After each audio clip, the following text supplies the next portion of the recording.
Peço a sua paciência, tá? Salmo 134. É um pouco grande, tem 3 versículos aí.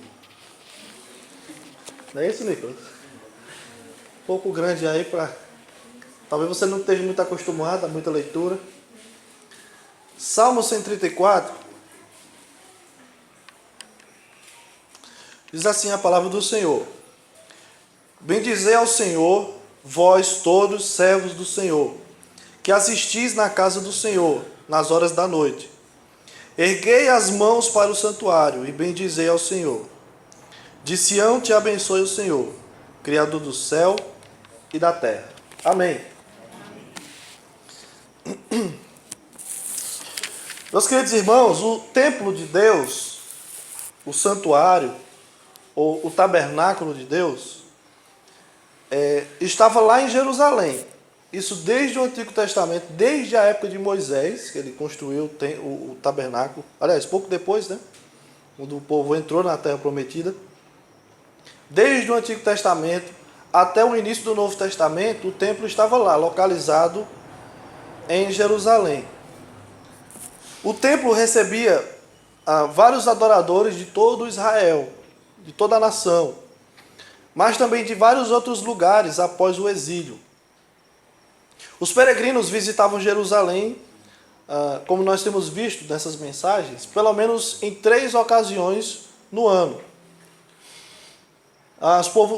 O povo de Israel ia peregrinando até as festas de Israel, e era uma alegria só quando aqueles irmãos iam para Jerusalém, para Sião, subindo 800 metros de altitude, para ir adorar a Deus lá em Jerusalém.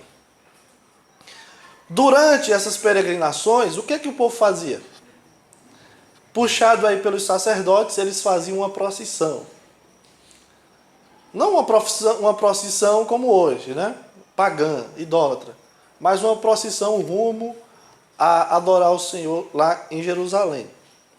E o povo ia, durante essa procissão, essa romaria, iam entoando os cânticos, são chamados cânticos de romagem, né? Que são os salmos do 120 até o salmo 134, até o salmo de hoje. Numa determinada época, os cânticos eles foram compilados e formaram um inário que recebe o título que está nas nossas Bíblias aí. Cântico de romagem, cântico dos degraus, ou cânticos de subida, ou até mesmo, algumas Bíblias vai ter essa expressão, cânticos dos peregrinos.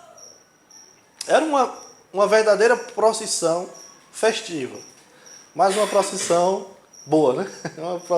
Uma procissão rumo a Deus, peregrinando até o templo do Senhor.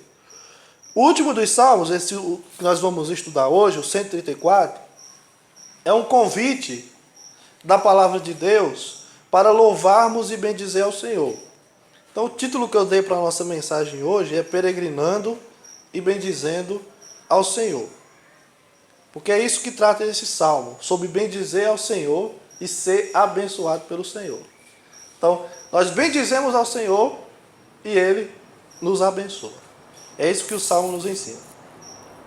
Versículo 1 e 2, então, indo para a nossa exposição, nós temos um convite. O convite é: bendizei ao Senhor. O versículo 1 diz: bendizei ao Senhor, vós todos os servos do Senhor, que assistis na casa do Senhor nas horas da noite. Bendizer aqui, meus irmãos, é um ato de adoração a Deus. Quando se fala em bendizer a Deus, é o mesmo que dizer louvar a Deus. Significa louvar a Deus. Essa exortação aqui do salmista, ele diz bendizer ao Senhor, é para nós, não é? É para nós, é para todo aquele que lê este salmo. Porém, inicialmente, essa mensagem, essa exortação, esse convite, era direcionado aos sacerdotes, aos levitas, aqueles que trabalhavam com o serviço sagrado no Antigo Testamento, lá em Jerusalém. Como nós dizemos desde o início dessas exposições, nos salmos de romagem, os cânticos aqui são entoados longe de Jerusalém, no início, no Salmo 120, O salmista está longe de Jerusalém, ele ainda está contemplando Jerusalém, está distante. Ele está tão distante que está lidando com pessoas ruins. Como a gente usa a expressão aqui, né? Aqui em Campina, o salmista estava num ambiente carregado, pesado, de pessoas que decepcionam, de pessoas que fazem o mal contra aqueles que seguem a Deus. Aí ele vai peregrinando, então, Salmo 120, 121.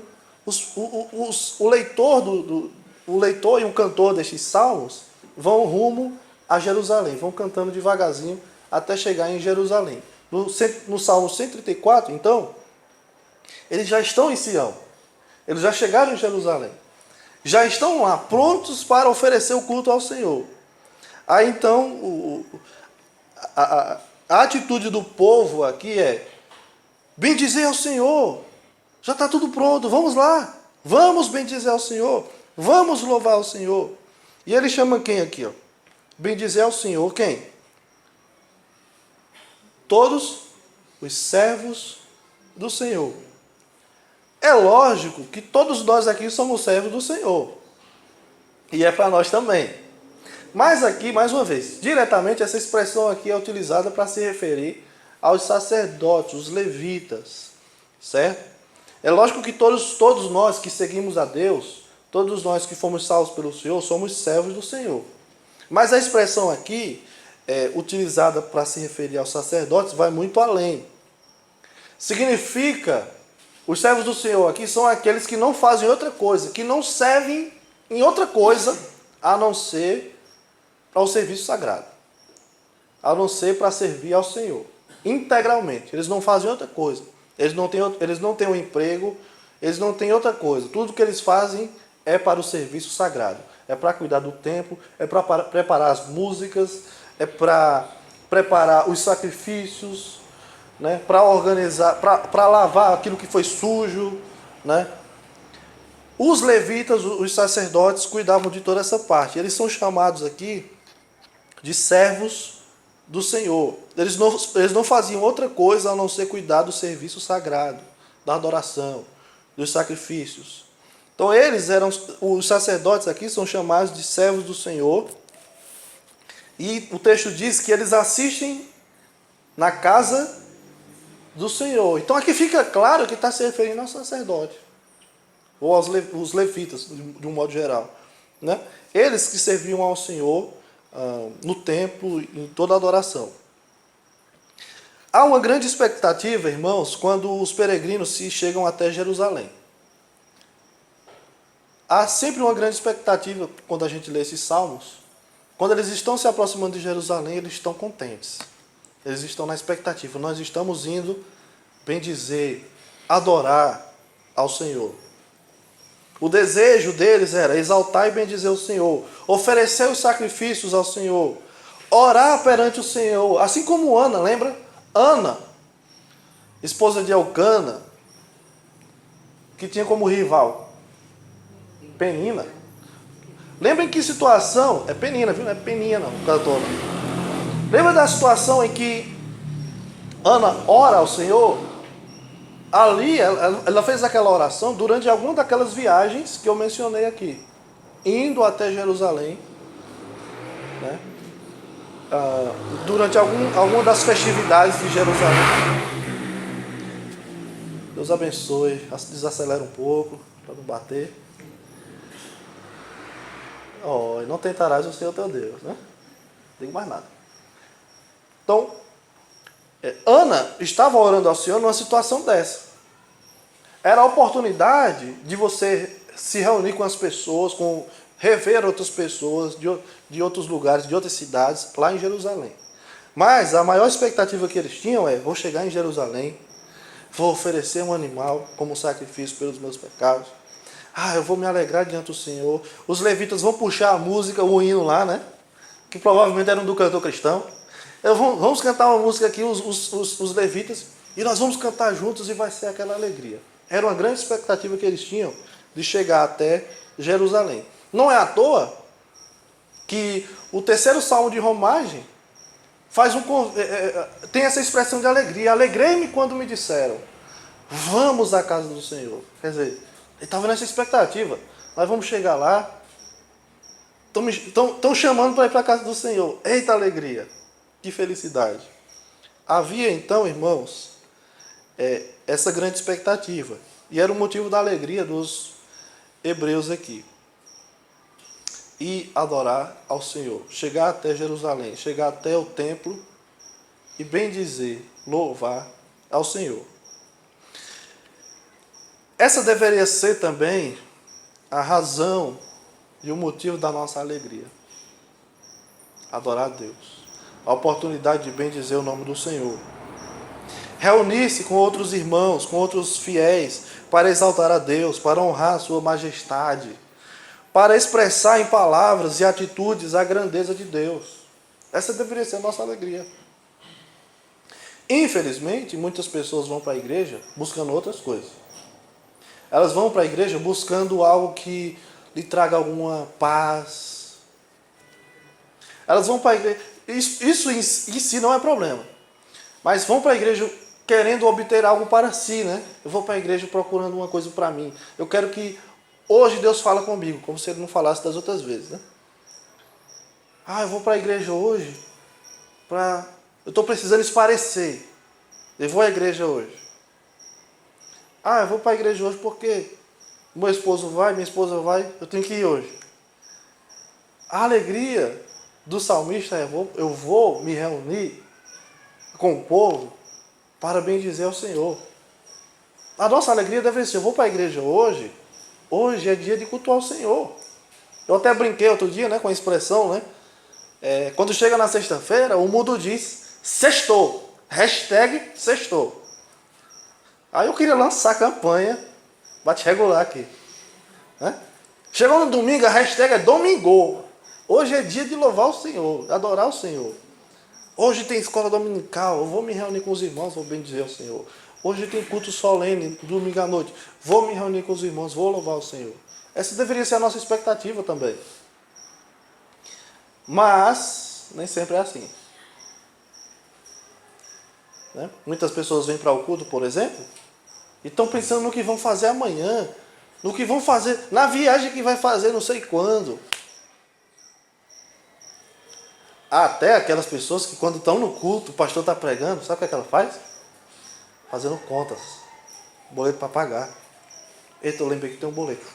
Lá o pastor está pregando, está fazendo as contas. Parece que Deus está falando com alguém. Fala, Deus. Né? Então, irmãos, o motivo da alegria dos israelitas aqui é adorar o Senhor, bendizer ao Senhor. Por isso que eles convidam os sacerdotes: vamos, adorem, bendigam ao Senhor, vocês que assistem na casa do Senhor. E essa é uma das razões, irmãos, porque nós devemos exortar aquelas pessoas que por algum motivo deixam de congregar, deixam de participar dos cultos na igreja. Uma das principais razões porque as pessoas, que nós devemos exortar essas pessoas, é porque eles estão perdendo um grande privilégio. Veja, não é só porque faz falta. Olha, você fez falta hoje no culto, e faz, né? Olha, você nem foi, rapaz, foi tão bom, tu perdeu. Mais do que tudo isso que a gente diz, uma das principais exortações que nós devemos fazer àquelas pessoas que deixam de congregar é: você está perdendo um grande privilégio que Deus lhe deu, de louvar a Deus. Você perdeu esse grande privilégio quando você não se reuniu com os irmãos. Você trocou esse privilégio por outras coisas, pela TV, pela internet, por outras coisas, por suas amizades.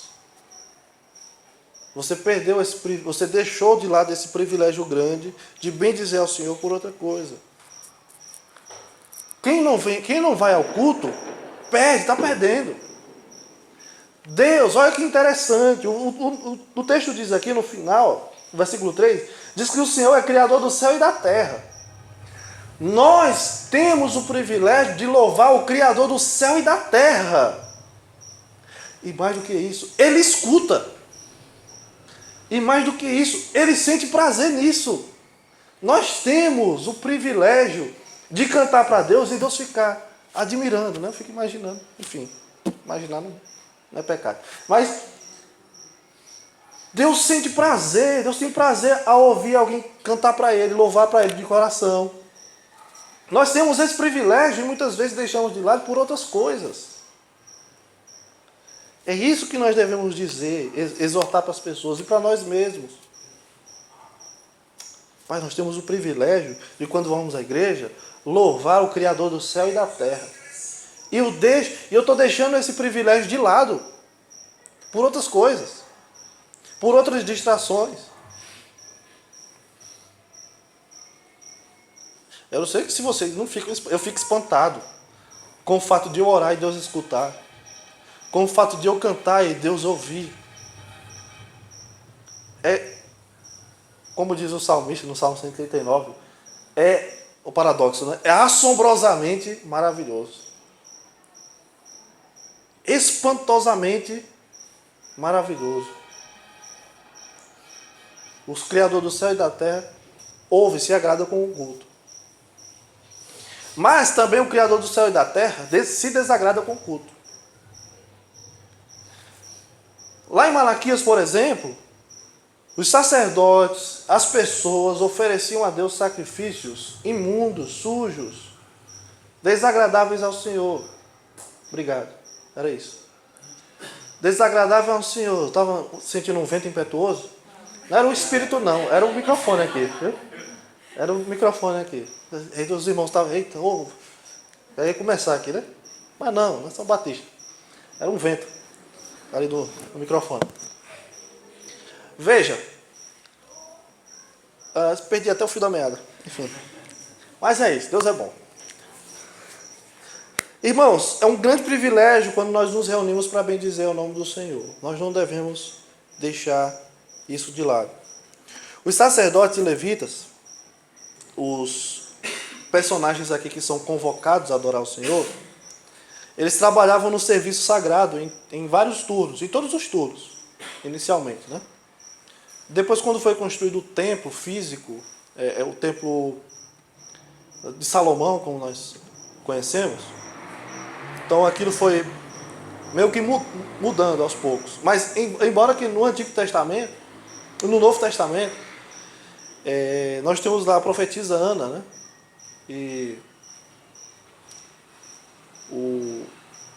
Enfim, mas o Novo Testamento, eu esqueci aqui os personagens, mas lá descreve que eles serviam ao Senhor nos turnos da manhã e da noite, né? Dia e noite, servindo ao Senhor.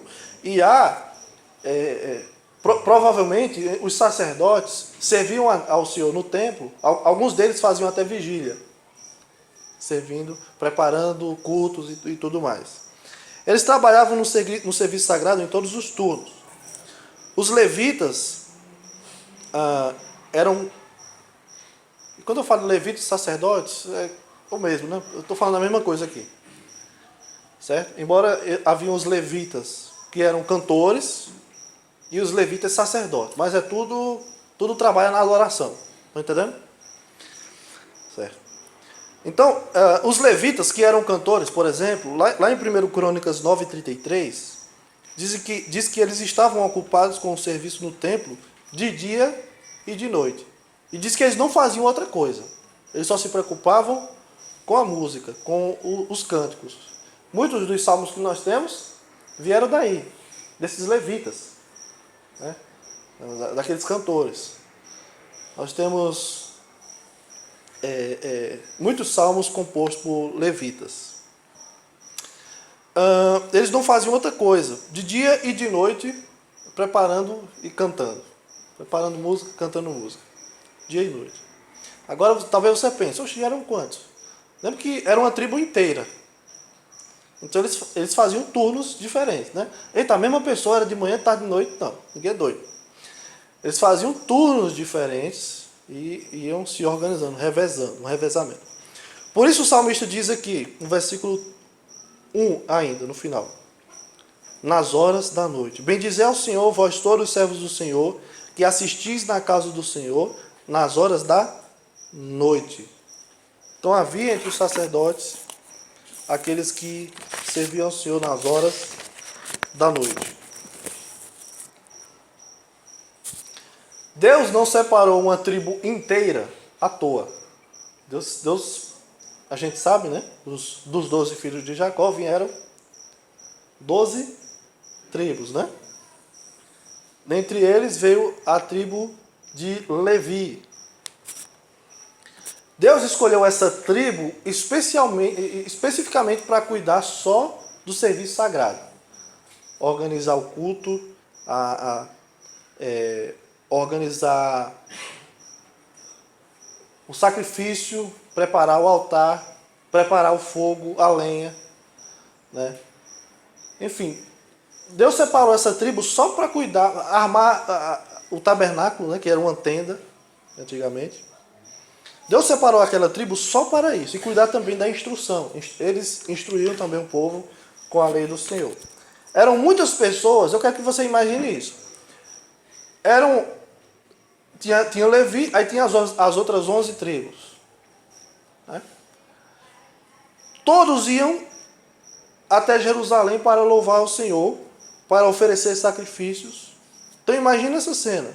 Não é 1.000 pessoas, 2.000, 3.000. Eram muitos, centenas de milhares de pessoas indo adorar o Senhor. Então imagine a quantidade de animais.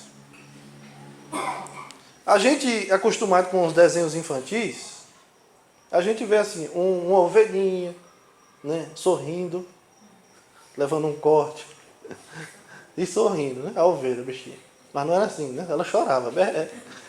Então, eram muitos animais, muitos e muitos animais, eram milhares.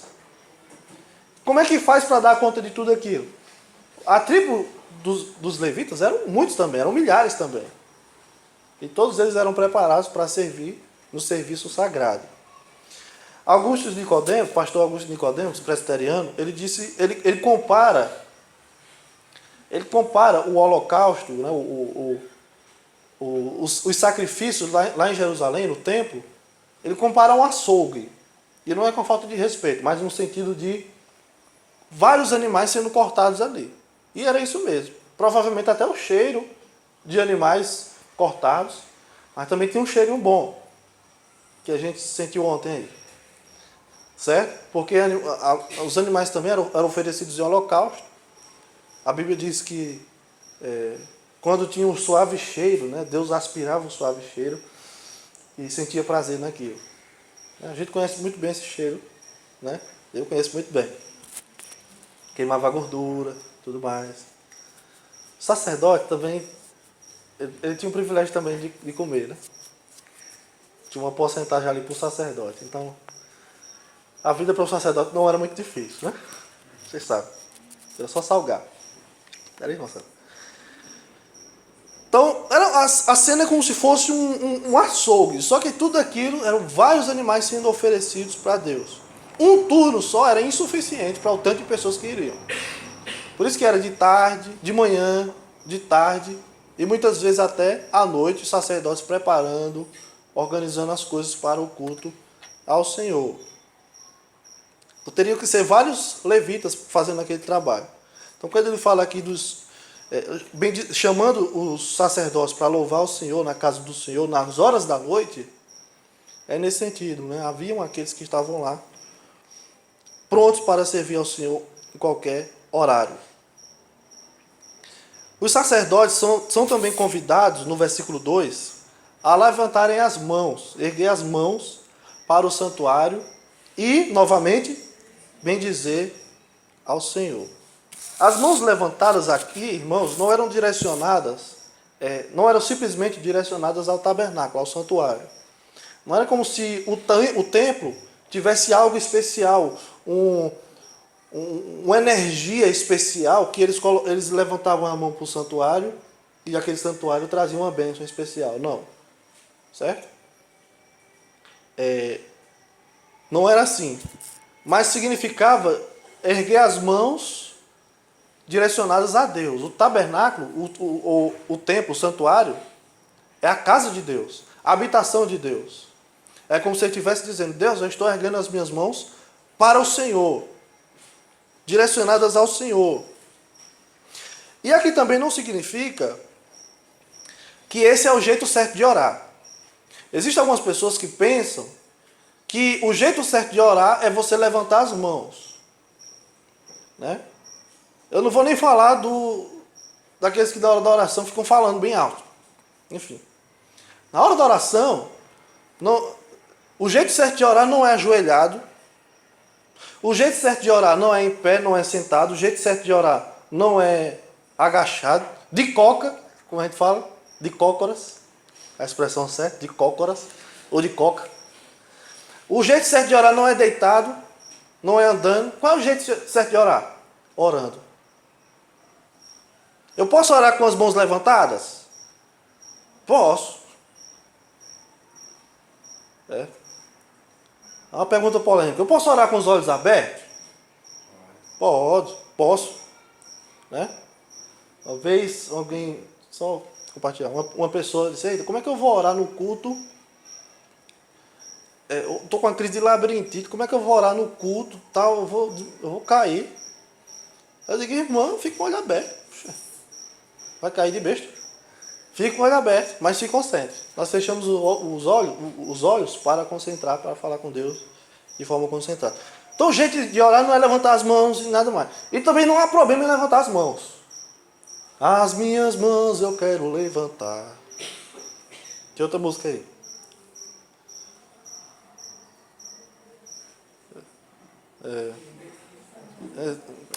Mas tem outra música aí que a gente canta aí, que fala de levantar as mãos. Aí eu fico já... Tô brincando. Mas, por que nós, batistas regulares, não ficamos de mão levantada? Talvez alguém pergunte, por que a gente não fica no culto levantando as mãos? Não, porque a gente entende que isso é uma coisa muito individual. Mas também que a adoração não depende disso, de levantar as mãos, de ficar ajoelhado na igreja. A adoração a Deus não depende disso. É fruto de um coração puro. Certo? Agora, as mãos levantadas aqui representam algo. Certo? Ele está direcionando, ele está dizendo: olha, levantem as mãos, ergam suas mãos para bendizer ao Senhor. Ele está chamando os sacerdotes para direcionar aquilo que ele está fazendo. Se eu estou bendizendo ao Senhor, o ato de levantar as mãos, eu estou dizendo: Deus, tudo que eu fizer aqui é para o Senhor. Não tem nada para mim aqui, é para o Senhor. Certo? Se eu estou cantando e eu levanto minhas mãos, por exemplo, eu estou dizendo que aquele louvor é para Deus. Deus é para o Senhor. Certo? Como alguém, por exemplo, que canta uma música e é aplaudido. Certo? Mas aí ele levanta as mãos e diz: não é para mim. É para Deus. O foco da adoração é Deus. O foco da adoração não são as pessoas aqui. O foco da adoração não é agradar as pessoas aqui. Eu vou cantar assim porque senão vão falar. Não, assim, assado, porque senão... O foco da adoração é Deus. Deus é a pessoa principal que nós estamos... É a razão de nós estarmos aqui hoje. É Deus.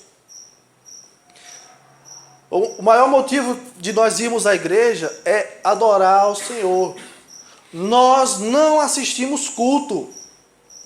Nós cultuamos a Deus. Hoje eu vou assistir o culto lá na tua igreja. Vice? Eu tenho um vice. Olha, então acho que eu vou assistir o culto hoje. Eu estou melhor hoje, a minha dor de cabeça passou, eu vou assistir o culto. Ué, não vá não.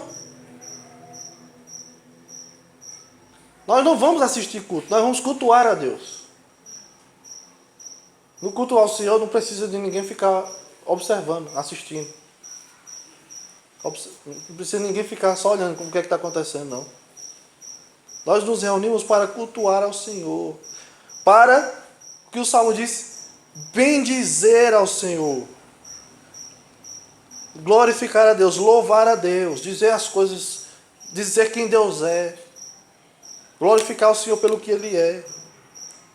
No culto, nós não devemos focar em outra coisa, a não ser no fato de que Deus merece aquilo que nós cantamos. Deus merece o melhor das nossas orações. Deus merece o melhor das nossas leituras bíblicas. Deus merece as pregações que a gente faz. É para Deus, sempre para Deus. Deus em primeiro lugar. Deus é o motivo de nós estarmos aqui hoje. Portanto, irmãos, nós devemos fazer sempre o melhor que pudermos para Deus. Nós temos o privilégio, vou repetir, de bendizer o Criador dos céus e da terra. E nós não podemos oferecer para Ele nada menos do que o melhor que pudermos.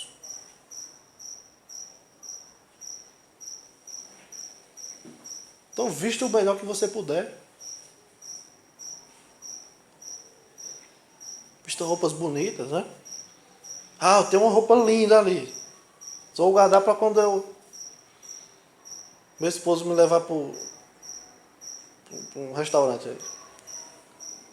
Ah, eu tenho uma camiseta linda. Um tênis top de linha. Eu estou guardando aí para um momento especial. Que momento especial nós temos toda semana? Culto. Culto ao Senhor. Uma audiência diante do Rei do Universo. Ele está sentado no trono e ele está me olhando. Deus merece o nosso melhor. Cante o melhor que você puder. Ah, mas eu não sei cantar. Cante. Cante forte. Faça o melhor que você puder. Ore da melhor maneira que você puder. Pare de ficar repetindo como um papagaio na oração. Só repetindo o que os outros dizem. Você sabe orar. Todos nós sabemos orar. É só dizer o que nós estamos pensando para o Senhor. O que nós queremos pedir a Ele. O que nós queremos agradecer a Ele. Muitas orações, às vezes, no culto, parece uma coisa mecânica. Parece que foi estudado, um roteiro, para falar aquelas palavras. Deus merece o nosso melhor. Leia a Bíblia no culto da melhor maneira possível. Aqui não quero dizer, leia assim, respeita a pontuação, não. Não estou dizendo isso. Faça o melhor que você puder. Procure entender o que o texto está dizendo. Nós estamos buscando aqui fazer o melhor para bem dizer ao Senhor. Ergue as suas mãos, né? Não precisa ser literal. Mas direcione o que você está fazendo no culto para o Senhor. Deus, tudo que eu estou fazendo aqui é para o Senhor. Chegou no culto, Deus abençoa, para que eu faça o melhor possível para o Senhor. Amém. Deus abençoa, para que hoje eu não venha para o culto e tenha um coração frio, pensando em outra coisa, que nada me distraia. Que nada tire a minha atenção. Pregue o melhor que você puder. E aqui estou falando de mim aqui, né? Pregue o melhor que você puder. Estou falando de mim e de outros aí. Faça o melhor que você puder para o Senhor. Nós temos a responsabilidade de fazer sempre o melhor. Toque melhor o instrumento, o melhor que você puder. Se porte no culto da melhor maneira que você puder. Estava conversando com o irmão aí outro dia. Irmão, vou pegar uma cadeira ali macia para o irmão aqui e tal. Sentar. Não precisa não. Está todo mundo sentado assim, eu vou sentar assim também. E ele fica lá sofrendo algum desconforto no culto, mas ele disse, eu vou ficar aqui no culto. Irmã Vanias, né? Hoje eu não estou muito bem não, mas eu não podia deixar de ir para o culto. Para mim, talvez, os maiores testemunhos que eu já ouvi foi esse. De alguém dizer, eu não estou bem, Mas eu fico pior se eu não for para o culto. Né? Isso deve nos motivar. Seja lá o que for, irmãos, faça o melhor que você puder para o Senhor, para bendizer o nome do Senhor. Por último, versículo 3, nós temos uma bênção do salmista para os peregrinos. Compreende-se, entre alguns comentaristas do Salmo aqui, que os versos 1 e 2 está sendo direcionado aos sacerdotes. Aí o verso 3 são os sacerdotes abençoando aqueles que fizeram um convite do versículo 1 e 2. Está entendendo? Então as pessoas chegam para os sacerdotes e dizem: vamos lá, sacerdotes, vamos bendizer o nome do Senhor. Aos sacerdotes: ok, que de Sião te abençoe o Senhor, o Criador dos céus e da terra. Então eles dizem algo para os sacerdotes e os sacerdotes respondem abençoando os peregrinos no versículo 3. Os sacerdotes tinham como uma de suas funções ministeriais o privilégio de abençoar as pessoas. Através dos sacerdotes, Deus abençoava as pessoas. É interessante porque lá no livro de Malaquias, o que estava acontecendo era o contrário, né? Os sacerdotes, eles tinham o poder de abençoar as pessoas e Deus, através daquela bênção, faria grandes coisas na vida daquelas pessoas. Mas os sacerdotes, lá em Malaquias, estavam fazendo tanta coisa errada no culto ao Senhor, que Deus disse: olha, as vossas bênçãos eu transformarei em maldição. Você abençoar alguém, vai ser amaldiçoado por sua causa. Então os sacerdotes, eles tinham uma grande responsabilidade, um grande privilégio de abençoar as pessoas. E por meio dos sacerdotes, Deus as abençoava. Agora não confunda isso, algumas pessoas vão confundir isso, né, com a função do pastor. Como um sacerdote. Pastor não é sacerdote. Certo? Por exemplo, o pastor é como qualquer outro. Por exemplo, pastor, ore por mim. Certo, eu vou orar. Você está orando? Não, pastor, ore por mim, que a sua oração é mais forte. Não. O pastor não tem orações mais fortes do que os outros, não. Certo? O santo é o mesmo, né? Jesus é o sumo sacerdote que responde às orações de qualquer um. Nós não temos um sacerdote mais hoje. Nós temos um sumo sacerdote, Jesus. Então, isso é um exemplo, né? O pastor não é sacerdote das pessoas. Não tem, aquilo que o pastor diz para alguém: ó, Deus te abençoe. Eita, o pastor disse: Deus te abençoe. Então, agora vai. Não, não é assim, não. Certo? Não é o caso aqui. O pastor não é um sacerdote das pessoas. O subsacerdote que nós temos hoje é Cristo. A bênção aqui é bem geral, veja. Versículo 3. De Sião te abençoe o Senhor, Criador do céu e da terra. Que bênção é essa? É abençoe com o quê? Que Deus te abençoe com o quê? Isso está bem geral, né? Eu lembro que eu ainda sou assim, né? Vocês pedem a bênção? Vocês pedem a bênção? Vocês sabem que o ato de abençoar, né, é uma oração ali, né? Quando você diz: Deus te abençoe. Minha avó dizia: Deus te faça feliz. Que Deus te cubra de graça. Minha mãe. E eu fazia isso com meu pai também, né? Benção, painho. Painho.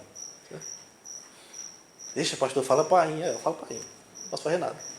Benção, painho. Lá no Maranhão, fala painho. Painha. Painho. Também dá certo. Só que lá a gente corta muito no Ceará, corta muito, né? Macho é mar. Painho é painho. E assim vai diminuindo as palavras. Então eu dizia: benção, painho. Eu dizia: Deus te abençoe. Aí, beleza, né? Você aprende isso quando é criança. Aí você vai crescendo, você vai fazendo alguns questionamentos, né? O pescoço vai engrossando. Oxê, o que é isso, benção, painho? O que é isso, benção? Pedir benção. Aí eu comecei a questionar. Por que as pessoas dizem isso? Benção. Aí eu fui começando a pensar um pouquinho mais sobre isso. E o que a gente percebe? Quando a gente diz Deus te abençoe, primeiro que a gente está fazendo uma oração, que Deus te abençoe. Isso é uma oração. Quando você diz isso para o seu filho, Deus te abençoe, meu filho. Você está fazendo uma oração por ele. E é geral mesmo. Não é nada específico. A bênção aqui é Deus fazer do homem aquilo que ele não é e dar aquilo que ele não tem. Que Deus te abençoe, que Ele te faça aquilo que você ainda não é. E que Ele te dê aquilo que você ainda não tem. E não é aqui promessa de bens materiais. Ah, se eu chegar diante do Senhor, bendizer o seu nome, Deus vai me abençoar. Deus vai me dar riqueza. As minhas coisas vão dar certo agora. Não, não é assim. Ele está dizendo o seguinte: aquelas pessoas que bendizem ao Senhor, elas já são abençoadas, inclusive por isso. Elas já são abençoadas porque elas são povo de Deus. Elas são abençoadas tanto espiritualmente como materialmente.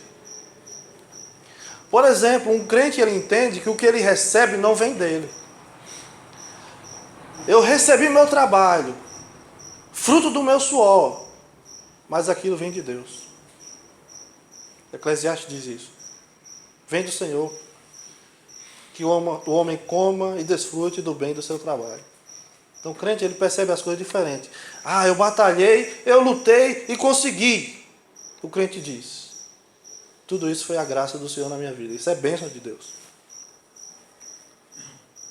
Tanto bênçãos espirituais, materiais como bênçãos espirituais.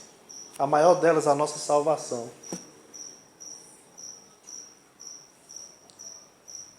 O que nós não éramos, nós nos tornamos filhos de Deus. O que nós não tínhamos, salvação, reconciliação, justificação, santificação e por aí vai, nós agora temos. Tudo isso vem de Deus. Tiago diz lá em Tiago 1:17, se eu não me engano: toda boa dádiva e todo dom perfeito vem lá do alto, descendo do Pai das luzes, em quem não pode existir variação ou sombra de mudança. Tudo que é bom vem de Deus. É bênção do Senhor. Vem do Senhor. Então o salmista não está dizendo que se a gente buscar a Deus, Deus vai nos abençoar. Não é isso que ele está dizendo. Embora Deus nos abençoe. Agora pense no homem que buscava a Deus, era Jó. E a maior prova de que as coisas não é só assim. Quem busca a Deus, Deus vai abençoar assim. Jó foi um dos homens mais provados da terra. Só perde para Cristo, né? Na cruz. Pelos nossos pecados. Mas Jó perdeu tudo. Uma demonstração de que não é porque você está perto de Deus que você não passa perreio. Nós, se formos alcançados pela salvação do Senhor, nós somos um povo abençoado por bendizer o Senhor. Nós somos abençoados, o texto diz, pelo Criador do céu e da terra. Você tem ideia do que é isso? Nós somos uma formiga. Eu não sei nem comparar com a formiga, ainda é muito. Nós não somos nada. A descrição lá de Isaías, em Isaías 40, né? É como um pingo d'água que cai no oceano, né? Eu acho que é isso, o homem. É nada, quase nada, o homem. Mas Deus abençoa pessoas tão pequenas, quase nada. Somos chamados de verme, né? Na Bíblia. Como um vermezinho de Jacó. Comparados a um vermezinho. Um verme vil, né? A música. Mesmo assim, nós somos um povo abençoado por bendizer ao Senhor. Olha que interessante. Nós bendizemos ao Senhor. Deus abençoa, Deus nos abençoa. E aqui cabe para nós, irmãos, algumas reações que nós precisamos ter depois de hoje.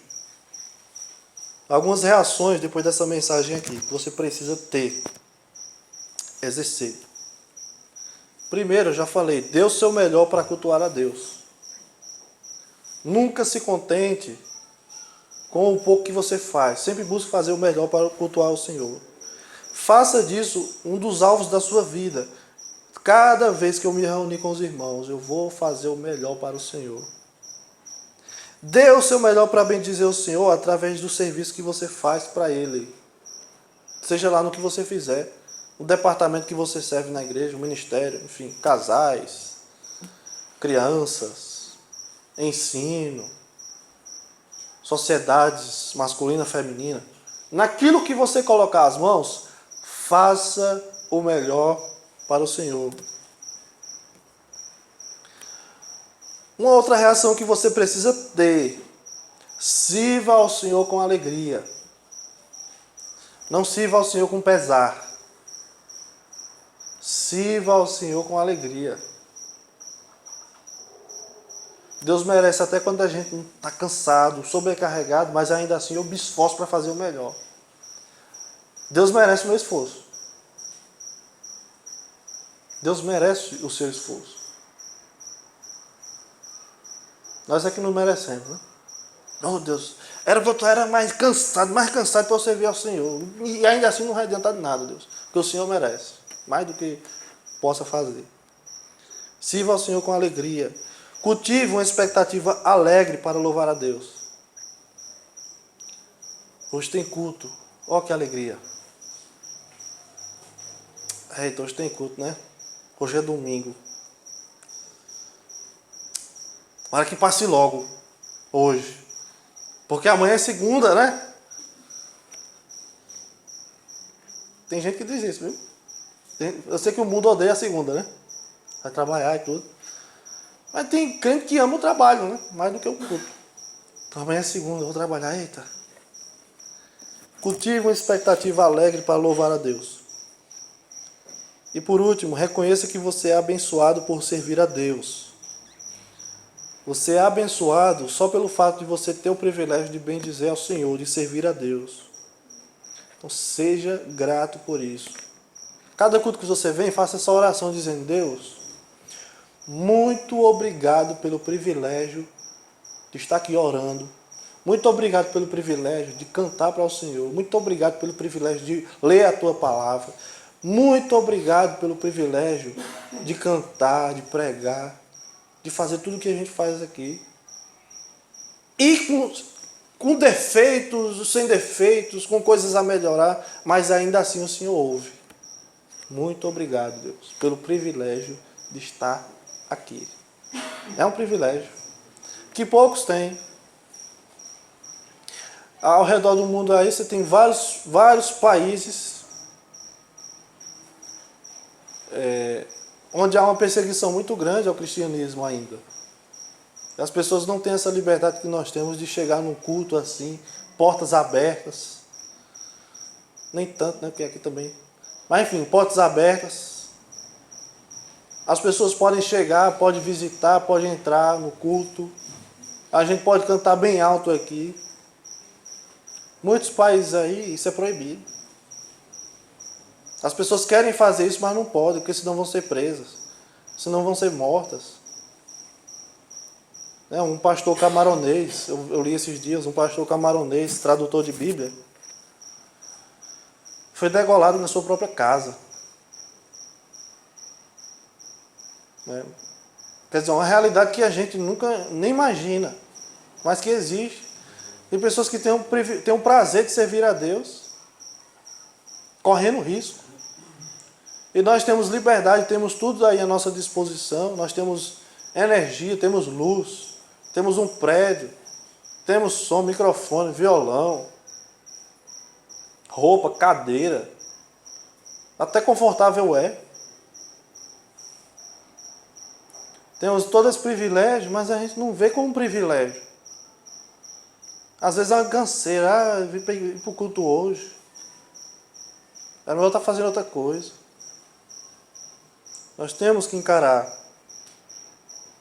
E nós somos abençoados por Deus por servir a Ele. Então nós devemos ser gratos por isso. Que o Senhor nos abençoe.